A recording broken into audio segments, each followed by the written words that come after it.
Good evening. Gandang gabi po sa inyong lahat. Welcome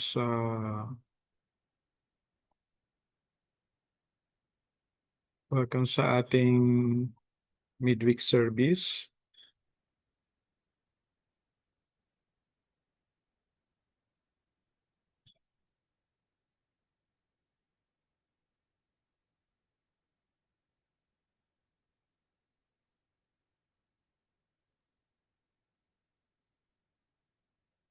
Okay, so praise God.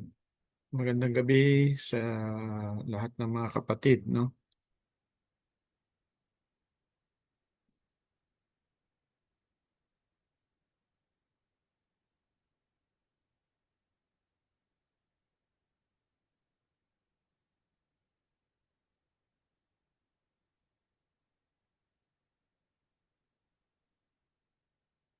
So welcome po.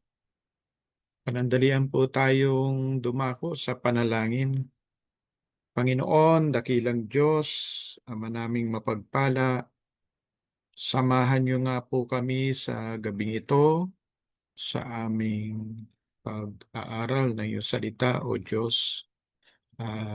Ikaw po nawa ang gumabay sa bawat isa sa amin, O Lord. Salamat po, Panginoon. Hiling namin, O Diyos, na abutin niyo po ang bawat isa at samahan niyo po kami hanggang sa matapos sa gabing ito. Sa pangalan po ni Jesus. Amen. Amen. So, good evening. Good evening po, Ate Lucy, Ate Tere, at sa iba pang mga kapatid na naririyan po.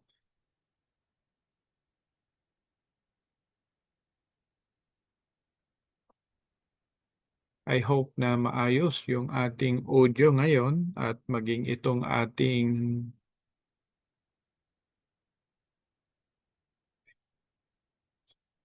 signal. Na po. So magandang gabi po, Ate Maymay. So praise God. Good evening po, Ate Ellen. No? Ate Mayes. Good evening.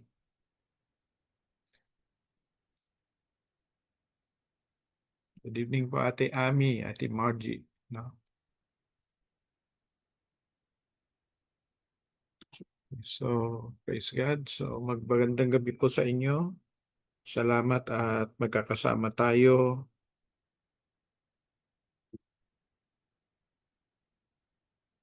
Nagpapasalamat din tayo sa Panginoon na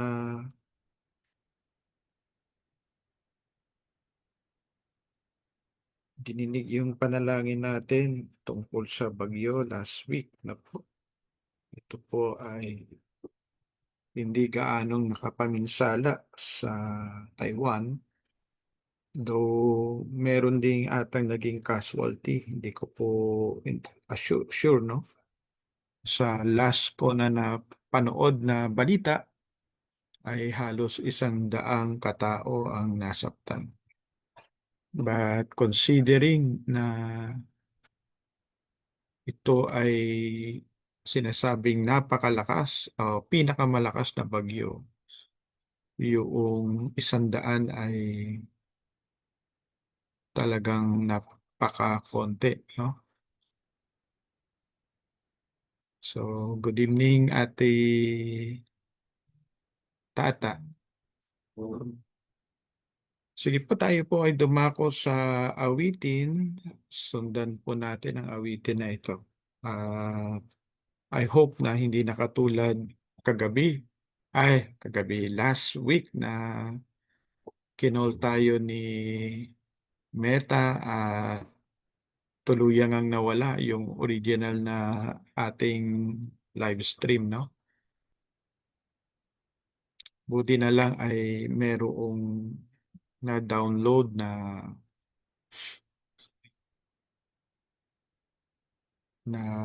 file. Wala na yung music. Anyway, sundan po natin ang awitin na ito sa paghanda at pagpupuri sa Panginoon.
Jesus.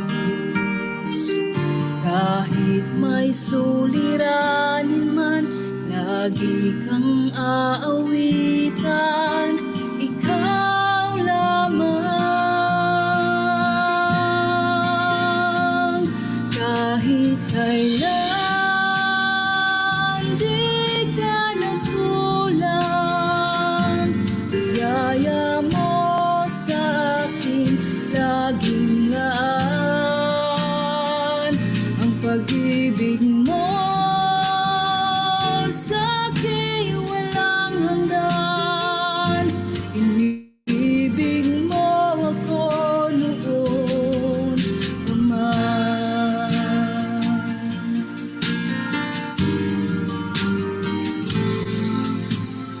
Ikaw lang ang pag-asa ko, tanging ikaw ang buhay ko, Jesus. Kahit ako'y nangangamba, basta't ikaw ang kasama, panatag na.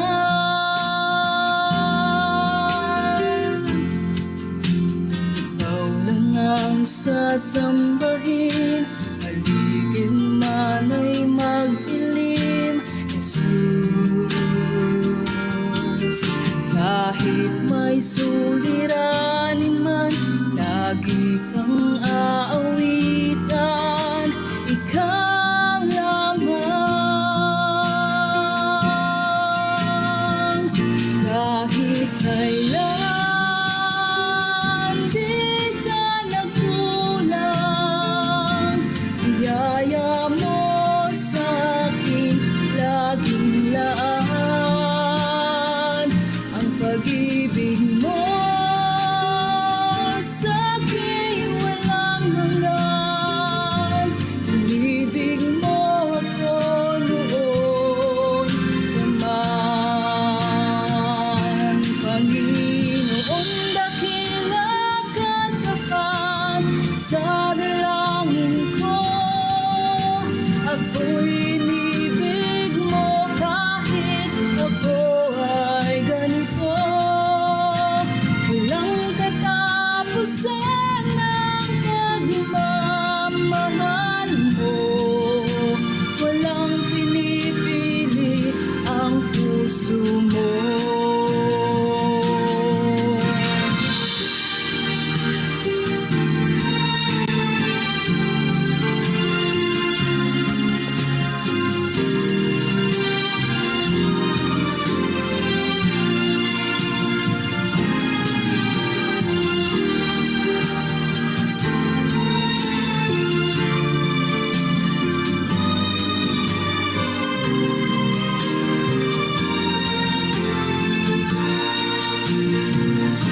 Kahit kailan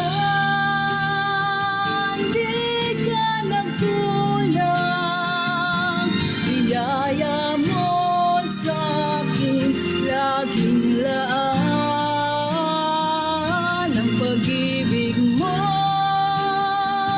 sa'kin walang hanggan.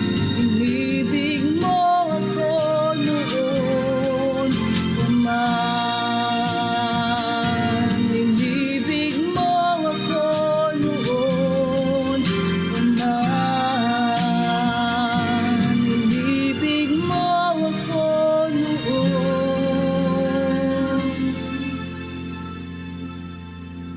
pa man.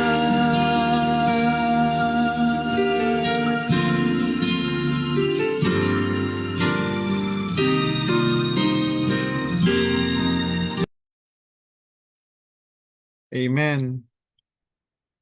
Tunay nga po na napakadakila ng pag-ibig ng Diyos sa atin, mga kapatid.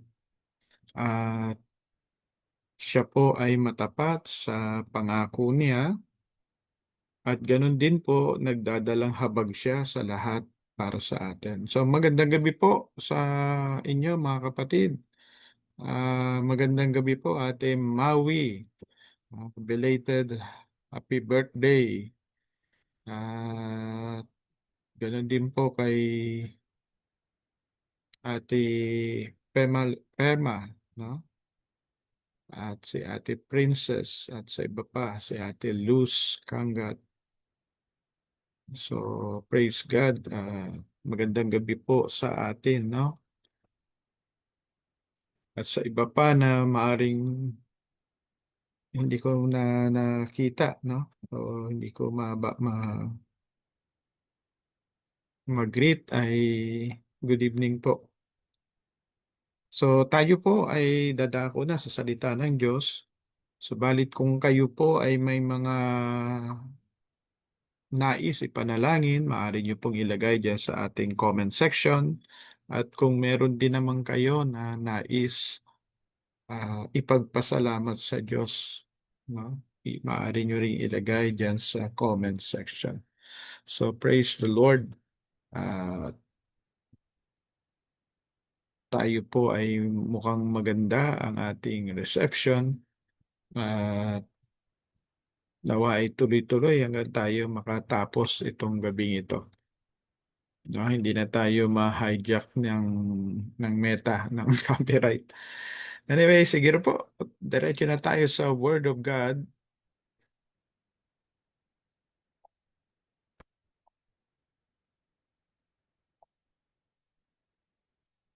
So sa gabi pong ito, atin pong tatalakayin ang tungkol kay Isaac at kay Ismael.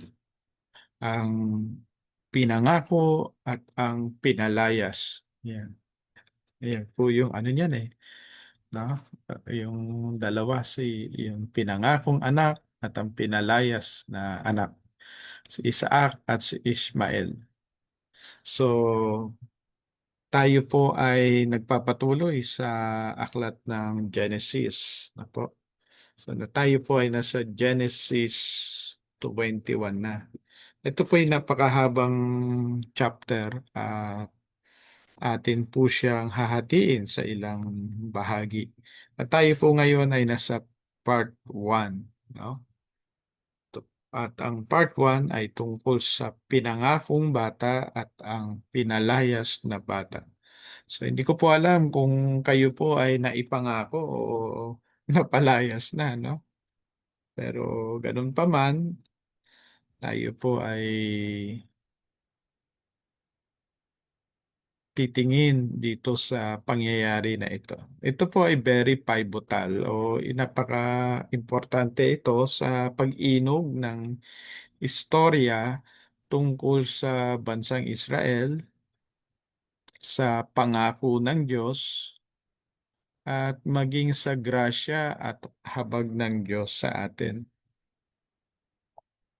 So, diretso na tayo, no? So, Genesis 1. Doon sa verse 1, ito yung key verse dito. The Lord visited Sarah as he had said, and the Lord did to Sarah as he had promised. Ayan po yung bakit napaka-importanting verse yan. Kasi yung ginawa ng Diyos dyan ay hindi random, kundi pagtupad sa pangako. Hindi lamang naisipan niya, so bibisitahin ko si Sarah ngayon. At manganganak si Sarah ngayon. Hindi po yun ganoon, no? Ito po ay isang bagay na magpapakita ng katapatan ng Diyos sa kanyang mga pangako. Okay, tingnan ho natin. So, yung synopsis nito o yung buod o yung overview niya, yung Genesis 21, ito nga ay isang turning point. Isaac, the promised child, is born at God's appointed time. His birth brings joy and laughter, transforming Sarah's unbelief into rejoicing. Pero may nangyari, no? Masaya nga siya, pero may sumabit na pangyayari. Merong mockery itong si Ismael. At dahil nga doon sa kanyang pangungutya, siya po ay pinalayas. Ang kinukutya niya po ay yung anak na pinangako. Kaya po siya ay naging anak na pinalayas. At dito po nagpapakita na yung covenant ng Lord, God's covenant promise must be protected. Yan. The chapter highlights God's faithfulness, the tension between flesh and promise, and His provision even for those outside the covenant. Okay, so tatandaan po natin si Isaac ang anak na pinangako. At ito po yung tungkol sa kapanganakan ni Isaac. Now the Lord was gracious to Sarah as he had said, and the Lord did for Sarah what he had promised. Sarah became pregnant and bore a son to Abram in his old age. At the very time God had promised him, Abraham gave the name Isaac to the son Sarah bore him. When his son Isaac was 8 days old, Abraham circumcised him as God commanded him. Abraham was 100 years old when his son Isaac was born to him. Yan po, napaka-importante po yung verse 5 na yan, no? Na si Abraham ay 100 taon, no? Nung siya po ay maging tatay sa anak na pinangako. Yan. Hindi dahil sa naging tatay siya, no? Naging tatay siya ni Ismael. Pero ang ipinangako ng Diyos kay Abraham at kay Sarah ay magkakaroon sila ng anak na mula sa kanilang dalawa. So si Isaac po ang katuparan ng pangako ng Diyos. At ito man ay tumagal ng 25 taon. No? Mga kapatid, meron hubang pangako ang Diyos sa inyo na ngayon ay hindi pa natutupad. No? Ito po ay 25 taon bago nagkaroon ng katuparan. At kahit nagkaroon ng katuparan, hindi naman kagad smooth sailing. Patuloy natin. Sarah said, God has brought me laughter, and everyone who hear about this will laugh with me. And she added, who would have said to Abraham that Sarah would nurse children? Yet I have borne him a son in his old age. Now, no, masayang masaya yung dalawang senior, no? Isang 90, isang 100. Na talagang si Isaac ay isang anak na pangako mula doon sa pagiging tapat ng Diyos, no? Ang Diyos kasi ang nangako eh. At dahil doon, makikita natin na tunay nga po, no, na hindi lahat ng pinangako ng Diyos o hindi dahil pinangako ng Diyos ay mabilis nating makukuha. Mayroong timetable ang Lord. Yan. No? Bagamat maaaring iba sa atin ay nagnanais ng magmadali, no? Upang yung pangako ng Diyos ay matupad, ang pagtingin natin dito, no, yung the best talaga ay hintayin ang kapanahunan ng Panginoon. Okay, so tuloy natin, no?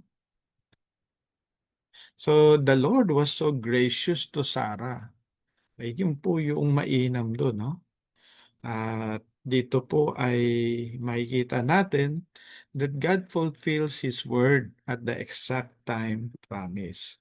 Sa tamang kapanahunan, finulfill ng Lord yung pangako niya sa mag-asawang si Abraham at si Isaac.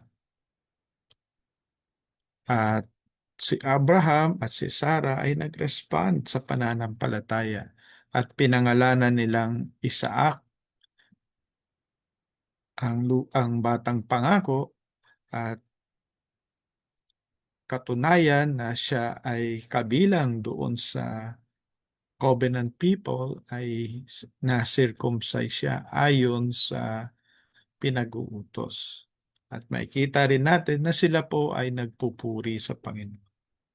So, may mga pagkakataon na maaring delayed ang tingin natin sa mga pangako ng Diyos, but lagi natin tatandaan, His timing is perfect. So, pilgrims and believers can trust His faithfulness even when hope feels impossible. May pagkakataon ba na akala natin ay hindi na tayo dinirinig ng Diyos o yung pinapanalangin nating himala ay para bang napakalayo at hindi matutupad? Na pagka ang Diyos ay nangako, ang sabi ho ng salita ng Diyos, no word from God will ever fail. Yung sinabi at pinangako ng Diyos, hindi ho yun mag-fail, no? Kikilos at kikilos ang Diyos. Okay. Pagkatapos ng joyous occasion na yon, ang joyous, very joyous yung occasion na yon ng kapanganakan ano, ni Isaac, no? Ano ang nangyari? So makikita natin dito sa verse 8, no? The child grew and was weaned, and on the day Isaac was weaned, Abraham held a great peace. But Sarah saw that the son whom Hagar, the Egyptian, had borne to Abraham was mocking, and she said to Abraham, get rid of that slave woman and her son, for that slave woman's son will never share in the inheritance with my son Isaac. The matter distressed Abraham greatly because it concerned his son. But God said to him, do not be so distressed about the boy and your maidservant. Listen to whatever Sarah tells you, because it is through Isaac that your offspring will be reckoned. I will make the son of the maidservant into a nation also, because he is your offspring. Now, no? Makikita natin dito yung pangako ng Diyos kina Abraham at Sarah, at yung anak nga ni Sarah ang gagamitin ng Panginoon sa pagpaparami ng lahi-lahi na panggagalingan ng Mesiyas. Yan. Awa, malinaw sa atin yan, no? Ang pinaka-battleground kasi rito ay yung sa buhay ng Mesiyas. Okay. Number 3, no? Number 2 pa rin, yung pagpapaliwanag dito. So, dito makikita natin yung expulsion o pagpapalayas kay Ismael. Bakit? Dahil nga kinutya nitong si Ismael, si Isaac. At yun po ay isang threat doon sa covenant line. Maari niyang i-play yung card na unang born, pero hindi naman siya ang unang born kay Sarah, no? At ito ay isang bagay na maaring maging dahilan ng kaguluhan sa hinaharap. So si Sarah, she demanded Hagar and Ishmael be sent away. Mapalayas. At si Abraham, nag-struggle talaga siya. At doon, makikita natin na kinumpirm ng Lord yung plano niya kay Abraham, and at the same time, nangako pa rin ng Diyos na si Ishmael ay hindi naman mapag-iiwanan. Siya pa rin ay magiging ama ng bansa. No? Okay, so bakit nga ba ganon? Lagi natin tatandaan na yung linya na yon o linya ni Abraham kay Isaac, dito po manggagaling ang manunubos, no? So may protection po yun.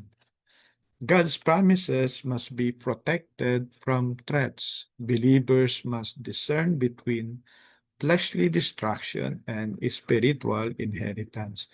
Dito po, ang paglalarawan dito, pag tinitake natin yung Isaac at Ishmael, si Ishmael, siya po yung anak sa loob. Habang si Isaac naman, yung pinangako o sa spiritual. At kung papaano nga sinabi roon sa Galatia 4:30, cast out the slave women and her son. No? Na-cast out talaga. Kung laman yon, kailangan din na makast out sa atin yung ating laman upang hindi maghari. Po. Ayon ay pagpapaliwanag lang. Ano? So, tingnan pa ho natin. So, kinas out sila, pinalayas, pero pinabayaan ba? Yan ang tanong, no? Pinalayas, pero pinabayaan ba? So Hagar and Ishmael wander in the desert. God hears their cry. Kasi basahin natin. Early in the next morning, Abraham took some food and a skin of water and gave them to Hagar. He set them on her shoulder and then set her off with a boy. She went on her way and wandered in the desert of Beersheba. When the water in the skin was gone, she put the boy under one of the bushes. Then she went off and sat down nearby about a bowshot away, for she thought, I cannot watch the boy die. So, medyo nagpapanik na itong si Hagar. Bakit? Dahil naubusan na nga sila ng supply, especially yung tubig. At alam naman natin yung kalalagayan ng Middle East, no? Napakahalaga sa kanila ang inuming tubig dahil sa kanilang klima at dahil sa panahon na ito ay wala namang magkakalapit na mga bayan. O kung may bayan man, ito ay kailangang lakbayin. Okay? Tingnan ho natin sa verse 17. God heard the boy crying, and the angel of God called to a Hagar from heaven and said to her, What is the matter, Hagar? Do not be afraid. God has heard the boy crying as he lies there. So narinig ng Diyos yung paghikbi nitong si Ishmael. At dahil narinig ng Diyos, may gagawin ang Diyos. Alam niyo ba, may mga pagkakataon na maaaring ang tingin natin, wala ngang nakakarinig sa atin, lalo na pagka ikaw ay mag-isa o walang kakayanan sa buhay. Tingnan ho natin sa verse 17, God heard the boy crying, and the angel of God called to Hagar from heaven and said to her, What is the matter, Hagar? Do not be afraid. God has heard the boy crying as he lies there. Lift the boy up and take him by the hand, for I will make him into a great nation. Then God opened her eyes, and she saw a well of water. So she went and filled the skin with water and gave the boy a drink. God was with the boy as he grew up. He lived in the desert and became an archer. While he was living in the desert of Paran, his mother got a wife for him from Egypt. So, tingnan ho natin, no? Itong si Ishmael ay naging talagang mahusay, no? Mahusay na mamana. At ang higit doon ay yung pangako ng Diyos sa kanya, I will make him into a great nation. No? Palalaguin din ang buhay niya. At hindi rin nawala yung mata ng Diyos sa kanya. higit sa lahat, sabi ro sa verse 20, God was with the boy as he grew up. Okay? So Hagar and Ishmael wander in the desert. God hears their cry. Narinig ng Diyos yung kanilang pag-iyak.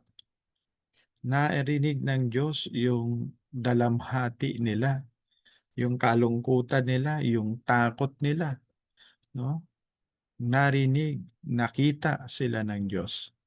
So sabi dito, the angel of the Lord provides water and promises Ishmael will become a great nation.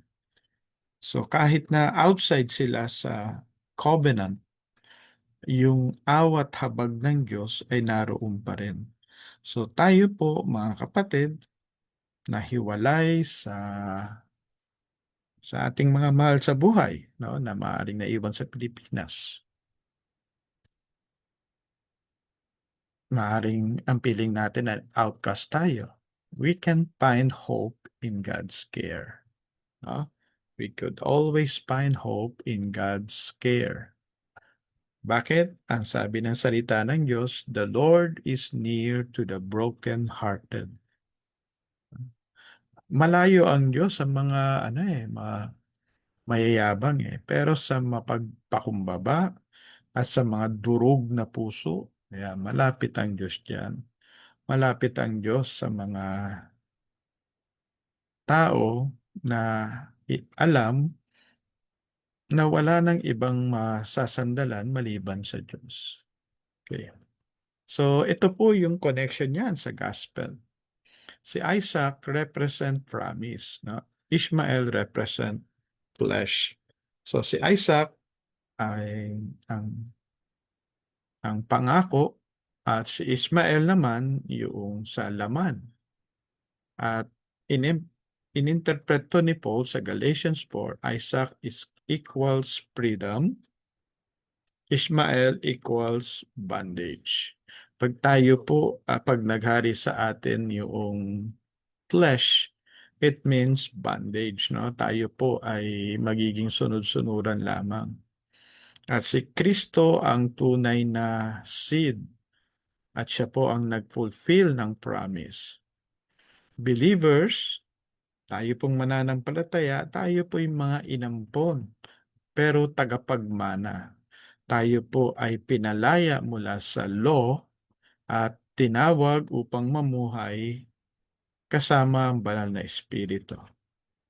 At ang sabi nga sa John 8:36, so if the Son set you free, you will be free indeed. Ang tunay na kalayaan ay nasa Panginoon.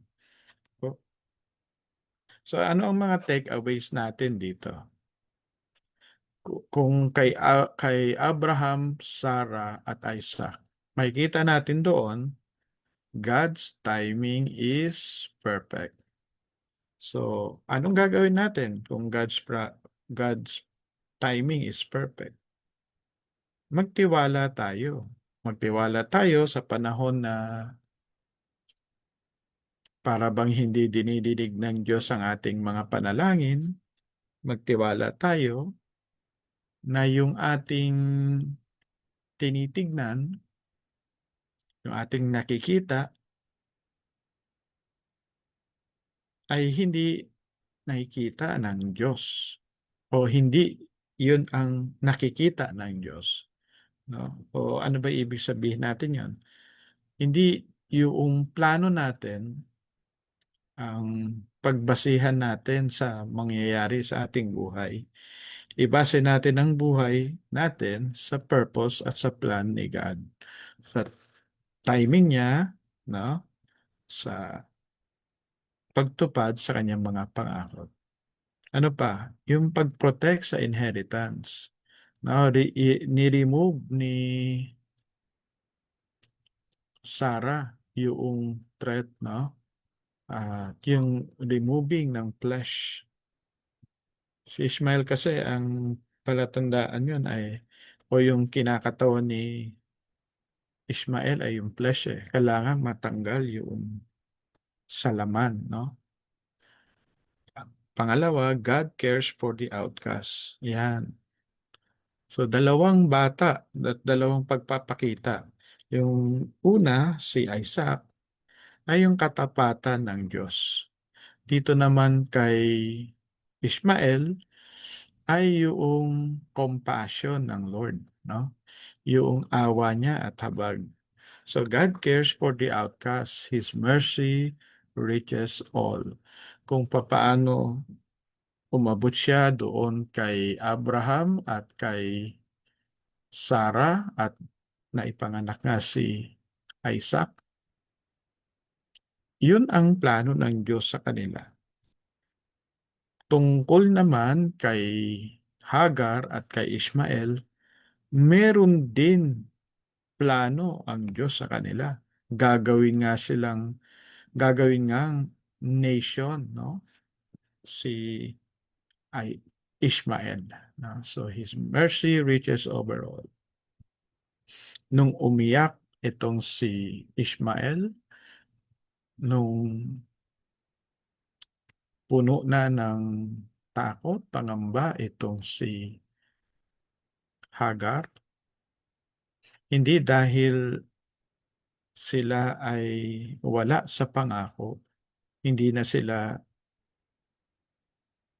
diringgin ng Diyos. Ah, Dininig pa rin ang kanilang pag-iyak, dininig pa rin ang kanilang boses. So mga kapatid, talagang napakahirap mag-judge, no? Ang alam natin, lalo na sa istorya na ito, bawat isa sa atin merong path, may promise, merong part doon sa purpose and grand plan of God. So, mapa Abraham, Sarah at Isaac man tayo o kay Hagar at Ishmael. Merong allotment tayo sa Panginoon. Ano pa yung huli? Christ fulfills the promise. So tayo po ay pinalaya na ng Panginoon, mamuhay tayo ng malaya. So dito ho mga kapatid, tayo maghihiwalay, no? Lagi natin tandaan sa ating mga panalangin at sa pangako ng Diyos, hindi ho ito nakabase sa timetable natin. Nakabase yon sa timing ng Lord.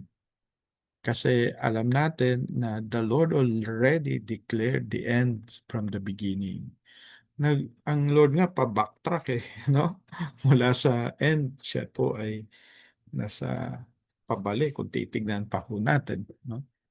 Pangalawa, makikita ho natin dito yung panawagan, pag-iyak, paghingi ng tulong sa Diyos. Napakalawak ng awa ng Diyos. Napakalalim ng pag-ibig niya. Kaya huwag ho tayong matakot na tumawag sa Diyos, no? Kahit na tayo po ay nagkamali, mas lalo tayong tumawag sa Panginoon. Now, tandaan ho natin, na, na-trigger itong si Sarah dahil nga nangungutya itong si Ishmael. Kinukutya yung batang pangako, kaya naging batang pinalaya sila. Pero ganun pa man, nung ang bata ay umiyak at ang nanay ay umiyak, dininig sila ng Diyos, naawa ang Diyos sa kanila. So, yan po ang ating maibabahagi sa gabing ito. Ang una, ang paghawak sa pangako ng Diyos at pagtitiwala sa kanyang kapanahunan, no? Pagtitiwala sa wisdom niya na siya ang may alam ng tamang kapanahunan. Panghuli, ay yung value ng pananalangin o pag-iyak sa Diyos. Gaano man ang ating nakaraan o gaano man tayo lumayo sa Panginoon, manumbalik tayo at umiyak. Kung tayo man ay nagkaroon ng pagkakamali at nagbunga ito ng para bang kaparusahan sa atin, magpakumbaba tayo sa Panginoon at humingi sa Kanya. Kung tayo man ang tingin natin para bang huling baraha o wala na talaga. Katulad ni Hagar, no? Wala nang laman yung inuman at maghihintay na lamang siya sa pagpanaw ng kanyang anak. Sa tamang kapanahunan na yon, nangusap ang Diyos sa pamamagitan ng anghel sa buhay ni Hagar at sila ay namulat sa provision ng Lord. Diba? Alam niyo po, talaga pag nagpakumbaba ka sa Panginoon, ay maaring buksan niya ang ating mga mata at makita natin yung provision pala ng Lord ay naririyan lang. No? Wala silang makitang tubig man pero nung binuksan ng Diyos sa pamamagitan ng anghel ang mga mata ni Hagar, nakita nila ang hinahanap nila o ang solusyon sa problema nila ay malapit lang sa kanila. So ano man mga kapatid ang inyo pong hinaharap, no? Maari ang tingin nyo parang wala ng pag-asa. Panalangin lang at paghingi ng tulong sa Diyos, pag-iyak sa Diyos. Maaring makita natin na yung hinahanap natin ay nasa atin na pala o naririyan lang pala. At kung tayo man ay nanghihina na dahil sa tagal ng pagtugon ng Diyos sa ating mga panalangin, magpatuloy lamang ho tayo. May kapanahunan ang Diyos. So, yun lamang po mga kapatid at magandang gabi po sa ating lahat. Opo. So, praise God. Tayo po ay manalangin. Panginoon at dakilang Diyos, Ama naming mapagpala. Amin pong hinihiling ang iyo pong mapagpalang kamay ang kumilos sa buhay po ng bawat isa. Hinihiling po namin ang pagkilos mo, O Lord, sa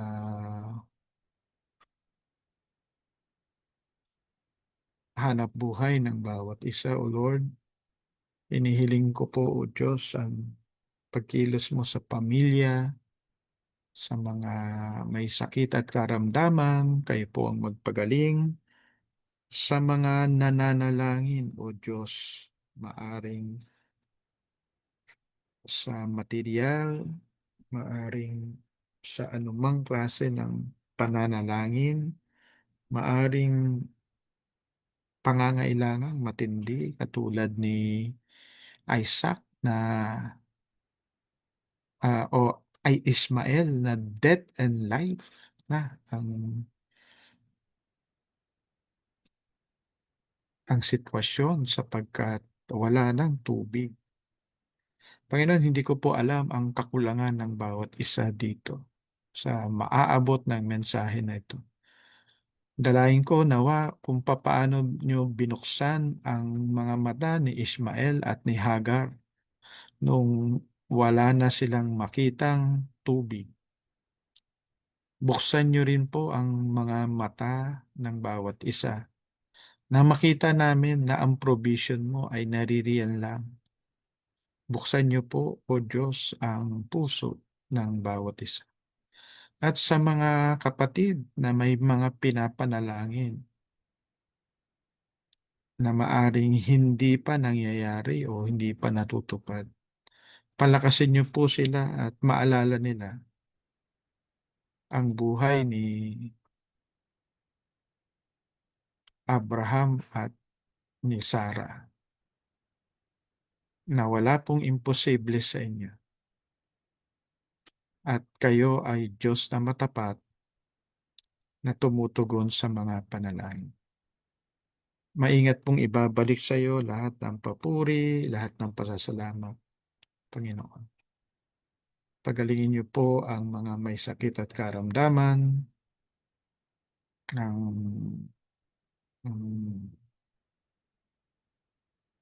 Ate Lilia, Lord, pagalingin niyo po siya, sila Ate Chato, O Lord, ang kanyang asawa, Panginoon, si Kuya Romy, kayo po ang magpalakas at magpagaling sa kanila, maging sa husband ni Sister Maan, kayo po ang magpagaling sa mga kapatid na may pinapaaral. Kayo po ang Diyos na magtumugon sa pangangailangan, Panginoon, ng mga kapatiran. Sa mga nag-aaral na estudyante, bigyan niyo po ng talino, bigyan niyo po ng favor, O Lord, at nawa makapasa sila lahat, Panginoon. Sa naghahanap ng malilipatan na hanap buhay, kayo po, Panginoon. Sa lahat ng panahon at pagkakataon, O Diyos, pagharian niyo po ang bawat isa. Marami pong salamat, Panginoon. Maingat pong ibabalik sa iyo lahat ng papuri, pasasalamat, pagdakila sa pangalan po ni Jesus. Amen. Amen. God bless po mga kapatid. Nawa kung tingin nyo man kayo ay si Sarah na naghihintay sa pangako ng Diyos, tuloy lang sa paghawak sa mga pangako ng Diyos. O kung kayo man ay akala nyo ay para kayong si Hagar na napag-iwanan o para bang napalayas, nahiwalay, kumapit po tayo at humingi ng tulong sa Diyos, no? Ang Diyos ay maawain at mahabagin. So God bless po, pagpalain po tayong lahat ng Panginoon.